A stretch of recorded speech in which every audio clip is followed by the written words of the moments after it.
चलो बात करते हैं आइटम सॉन्ग्स की। ये गाने चाहे आपको पसंद हो या खटकते हो, बॉलीवुड और साउथ सिनेमा में हर जगह हैं। कैची, कलरफुल और कई बार काफी कंट्रोवर्शियल भी। पर सवाल है, फिर ये इतने पॉपुलर क्यों हैं? पहले थोड़ा हिस्ट्री में जाएं। आइटम सॉन्ग्स का बेस मुजरा जैसे पुराने डांस फॉर्म्स में है, जहां लड़कियां मर्दों के लिए परफॉर्म करती थीं। फिर ये धीरे धीरे बॉलीवुड में आया, कैबरे और डांस नंबर्स की शक्ल में 70-80 के दशक में। आज भी आइटम सॉन्ग्स में वही थीम है कि औरतें सिर्फ मर्दों की एंटरटेनमेंट के लिए हैं। अब 2000 के दशक में आइटम सॉन्ग्स का पूरा गेम ही चेंज हो गया। मुन्नी बदनाम हुई, शीला की जवानी, फेविकोल से ये गाने आते ही सुपरहिट हो गए। इन गानों ने एक्ट्रेसेस को रातों रात पॉपुलर बना दिया। लेकिन क्रिटिसिज्म भी आई कि ये औरतों को ऑब्जेक्टिफाई करते हैं। पर सच ये है कि जितना लोग इसे कंट्रोवर्शियल कहते हैं, उतना गानों का अट्रैक्शन बढ़ता गया। ये पावरफुल भी हैं और प्रॉब्लमैटिक भी। फेमस एक्ट्रेस ने आज के समय में आइटम सॉन्ग्स किए हैं, जैसे कियारा आडवाणी का बिजली, जानवी कपूर का छुटा मल्ले, दिशा पटानी का डू यू लव मी। यहां तक कि सीनियर एक्ट्रेसेस भी आइटम सॉन्ग्स कर रही हैं, जैसे दीपिका पादुकोण बेशरम रंग और इश्क जैसा कुछ में बिकिनी में हैं, ताकि उनके ऐश शॉट्स मिल सकें। इन फिल्मों में उनका रोल काफी साधारण और औसत था, लेकिन इसके बावजूद वो ऑडियंस का मेन फोकस बन गई। दिशा पटानी तो ये हर फिल्म में करती हैं।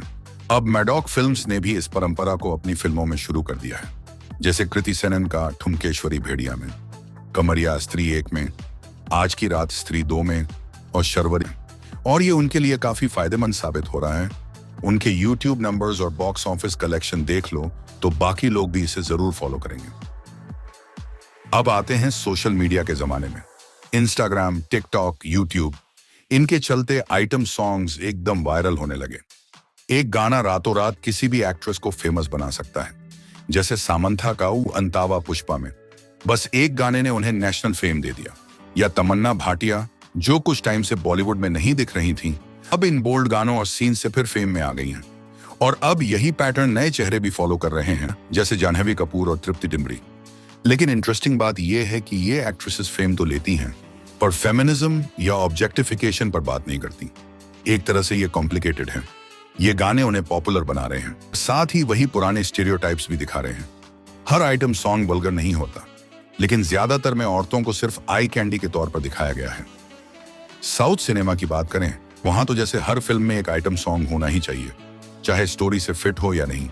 ये बस ऑडियंस खींचने का तरीका है, ताकि फैंस एक्ट्रेस के लिए फिल्म देखने आ जाएं। अब सोचिए इंस्टाग्राम का रोल। इंस्टा पर बोल्ड एंड कलरफुल विजुअल्स की डिमांड है, तो आइटम सॉन्ग्स परफेक्ट हैं। इन गानों के छोटे छोटे क्लिप्स वायरल हो जाते हैं और एक्ट्रेसेस की फॉलोइंग भी बढ़ जाती है।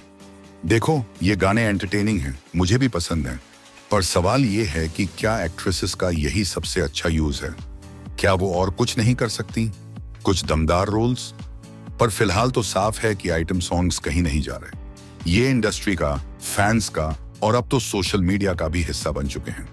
तो आप बताओ, आइटम सॉन्ग्स एम्पावरिंग हैं या बस एक और तरीका की औरतों को ऑब्जेक्ट बना दिया जाए? ये सोचने का सवाल है। भले हम सभी नया आइटम सॉन्ग गुनगुना रहे हों, ये